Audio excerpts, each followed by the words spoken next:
Vitamin B 12 എന്ന് പറയുന്നത് വളരെ ഇമ്പോർട്ടന്റ് ആയിട്ടുള്ള ഒരു വിറ്റമിൻ ആണ്. നമ്മുടെ ശരീരത്തിലെ പല ഫങ്ഷൻസിനും ഈ ഒരു വിറ്റമിൻ നമുക്ക് വളരെയധികം അത്യാവശ്യമാണ്. വിറ്റമിൻ ബി 12 ഡെഫിഷ്യൻസി ഉണ്ടെങ്കിലും അതിന്റെ ലക്ഷണങ്ങൾ കാണിക്കുന്നുണ്ടെങ്കിലും ഇതൊരു വിറ്റമിൻ ബി 12 ഡെഫിഷ്യൻസി ആണെന്ന് മിക്കവർക്കും അറിയുന്നുണ്ടാവില്ല. സോ ഈ വിറ്റമിൻ ബി 12 ഡെഫിഷ്യൻസി എങ്ങനെയാണ് കണ്ടുപിടിക്കേണ്ടത്, ഇതിന്റെ ലക്ഷണങ്ങൾ എന്തൊക്കെയാണ്, ഇതിന്റെ പരിഹാര മാർഗങ്ങളെ കുറിച്ചുമൊക്കെയാണ് ഇന്ന് ഞാൻ നിങ്ങളുടെ അടുത്ത് സംസാരിക്കുവാൻ പോകുന്നത്. ഞാൻ ഡോക്ടർ അഞ്ജലി. ഇന്നത്തെ ഹെൽത്ത് ടിപ്സിലേക്ക് എല്ലാവർക്കും സ്വാഗതം. വിറ്റമിൻ ബി 12 എന്ന് പറയുന്നത് ഒരു വാട്ടർ സോലുബിൾ വിറ്റമിൻ ആണ്. ഇത് നമ്മുടെ കുടലിൽ നിന്ന് അബ്സോർബ് ചെയ്തിട്ട് ഇത് നമ്മുടെ കരളിൽ സ്റ്റോർ ചെയ്ത് വെക്കുകയും നമ്മുടെ ശരീരത്തിലേക്ക് നമ്മുടെ ബ്ലഡ് സ്ട്രീമിലൂടെ ഇത് റിലീസ് ചെയ്തിട്ട് നമ്മുടെ ശരീരത്തിലെ എല്ലാ ഭാഗത്തും ഇത് എത്തുകയാണ് ചെയ്യുന്നത്. നമ്മുടെ ശരീരത്തിന് വളരെയധികം അത്യാവശ്യമായിട്ടുള്ള ഒരു വിറ്റമിൻ ആണ് ഈ വിറ്റമിൻ ബി 12 എന്ന് പറയുന്നത്. നമ്മുടെ ബ്രെയിനിന്റെയും നെർവ്സിന്റെയും ഒക്കെ പ്രോപ്പർ ആയിട്ടുള്ള ഫങ്ഷൻസിനും നമ്മുടെ ചുവന്ന രക്താണുക്കളുടെ പ്രൊഡക്ഷനും അതുപോലെ തന്നെ നമ്മുടെ WBCയുടെ പ്രൊഡക്ഷനും തൈറോയ്ഡ് ഗ്രന്ഥിയുടെയും അഡ്രിനാൽ ഗ്രന്ഥിയുടെയും ഒക്കെ പ്രോപ്പർ ആയിട്ടുള്ള ഫങ്ഷൻസിനും ഒക്കെ ഈ ഒരു വിറ്റമിൻ ബി 12 നമുക്ക് വളരെയധികം അത്യാവശ്യമാണ്. സോ വിറ്റമിൻ ബി 12 ഡെഫിഷ്യൻസി വരുന്നത് ഈ ഒരു ഫങ്ഷൻസിനെയൊക്കെ നമുക്ക് ബാധിക്കുകയും നമുക്ക് സിംറ്റംസ് പ്രൊഡ്യൂസ് ചെയ്യാനും തുടങ്ങും. ഹെൽത്തി നെർവ്സിന് നമുക്ക് ഈ ഒരു വിറ്റമിൻ ബി 12 വളരെയധികം അത്യാവശ്യമാണ്. നെർവ്സിന്റെ കവറിംഗ് ആയ മൈലിൻ ഷീറ്റിന്റെ പ്രൊഡക്ഷനും ഈ ഒരു വിറ്റമിൻ ബി 12 നമുക്ക് വളരെയധികം അത്യാവശ്യമാണ്.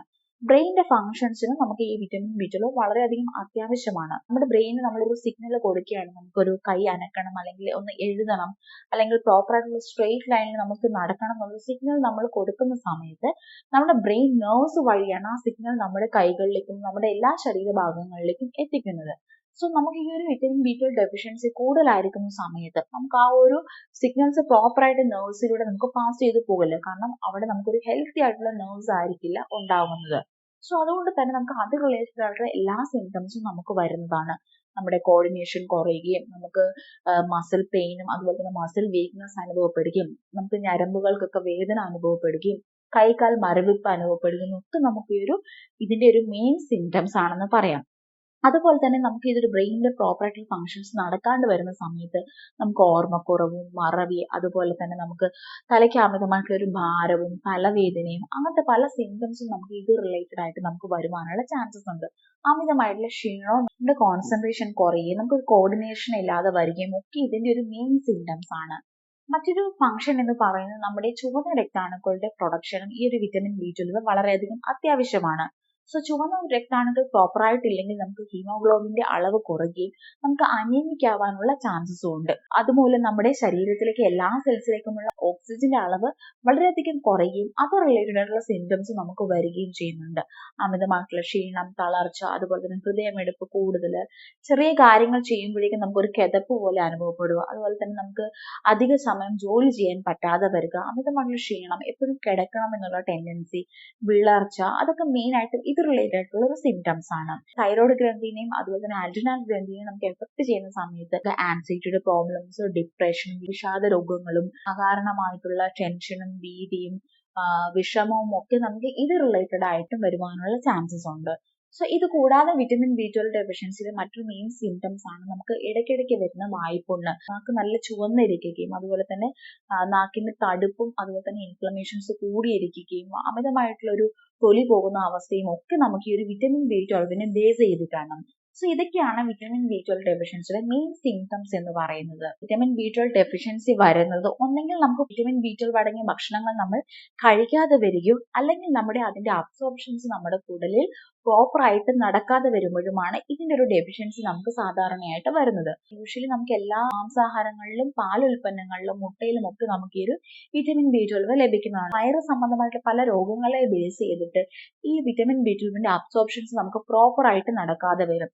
സാധാരണ ഗ്യാസ്ട്രിക് സംബന്ധമായിട്ടുള്ള രോഗങ്ങൾ, gastritis, gastric ulcer, IBS, Crohn's disease, coeliac disease, അങ്ങനത്തെ പല അസുഖങ്ങളെ ബേസ് ചെയ്തിട്ട് നമുക്ക് വിറ്റമിൻ ബി 12 അബ്സോർപ്ഷൻസ് നമുക്ക് കുറയുകയും ഈ ഡെഫിഷ്യൻസിക്ക് നമുക്ക് കാരണമാകുന്നുണ്ട്.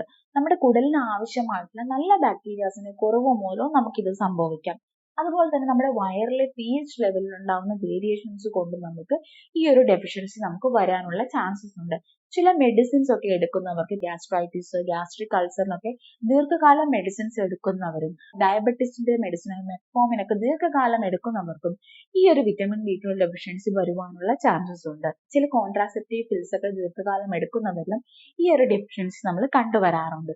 അതുപോലെ തന്നെ ആൽക്കഹോൾ ഹാബിറ്റ് ഉള്ളവർക്കും ഈ ഒരു ഡെഫിഷ്യൻസി വരുവാനുള്ള ചാൻസസ് ഉണ്ട്. കൈകാൽ മരവിപ്പും ഞരമ്പ് വേദനയും അമിതമായിട്ടുള്ള ക്ഷീണവും തളർച്ചയും നമ്മുടെ ഹീമോഗ്ലോബിന്റെ അളവ് കുറവാണ്, അമിതമായിട്ടുള്ള ക്ഷീണം, തളർച്ച, കിതപ്പ്, അതുപോലെ തന്നെ നമ്മുടെ കോൺസെൻട്രേഷൻ ഇല്ലായ്മ, നമുക്ക് നടക്കുമ്പോഴൊക്കെ കോർഡിനേഷൻ ഇല്ല, അതുപോലെ തന്നെ ഓർമ്മക്കുറവ്, മറവി, തലവേദന, തലക്കനം, അങ്ങനത്തെ സിംറ്റംസ് ഒക്കെ ഉണ്ടെങ്കിൽ തീർച്ചയായിട്ടും ഒരു ഡോക്ടറെ നമ്മൾ കണ്ടതിന് ശേഷം നമ്മൾ ബ്ലഡ് ടെസ്റ്റിലൂടെ നമുക്ക് ഈ ഒരു വിറ്റമിൻ B12 ഡെഫിഷ്യൻസി നമുക്ക് കണ്ടെത്താവുന്നതാണ്.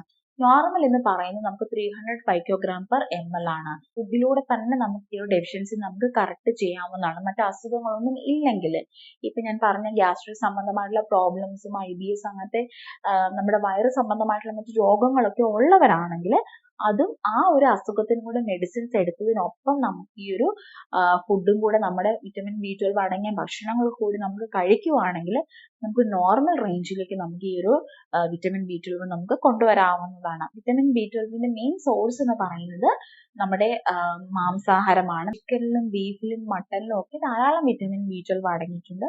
അതുപോലെ തന്നെ ഇതിന്റെ കരളിലും ഒക്കെ നമുക്ക് വിറ്റമിൻ B12 നമുക്ക് ധാരാളമായിട്ട് ലഭിക്കുന്നതാണ്. മുട്ടയുടെ മഞ്ഞയിലൊക്കെ വിറ്റമിൻ B12 നമുക്ക് ധാരാളമായിട്ട് ലഭിക്കുന്നതാണ്.